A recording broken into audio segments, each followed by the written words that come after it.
السلام عليكم ورحمة الله وبركاته. النهاردة يا جماعة هكلمكم على توصية جديدة من توصيات رامبل لتداول الأوراق المالية التابعة لمنصة ساندر. طبعا السهم هنا رمز السهم MBCI منفيس للأدوية. طبعا الحدود الشرائية للسهم 109 إلى 119. السعر المستهدف 155. العائد المستهدف 40%. وقف الخسائر 97 جنيه. نسبة وقف الخسائر 12%. هنخش على التوصية في رامبل.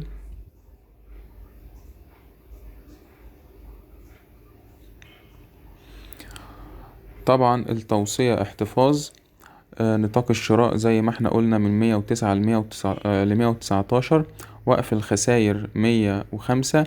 الأداء من تاريخ التوصية 11% أو 11.7%. السعر المستهدف 155. عايز اقول لكم ان السهم دوت هو ارتفع بنسبة 11.7%.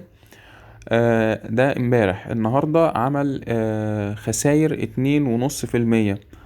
طبعا المتوسط هو عمل 15 ونزل 2.5%. هما المتبقي من بعد جلسة أمس وجلسة اليوم هو أداء مجمله 11.7%. المنتظر إن شاء الله إن جلسة يوم بكرة جلسة يوم 29 فبراير ان شاء الله ممكن تكون فيها هبوط في المؤشر العام EGX 30.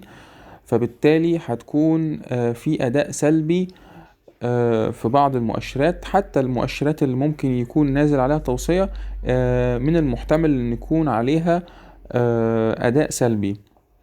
فطبعا ممكن الناس تشتري بس في اخر الجلسة لحين استقرار السعر. محدش يا جماعة يندفع ويشتري في بداية اليوم او في منتصف اليوم، لان الاداء السلبي كمان بيبان في نهاية الجلسة مش في اولها.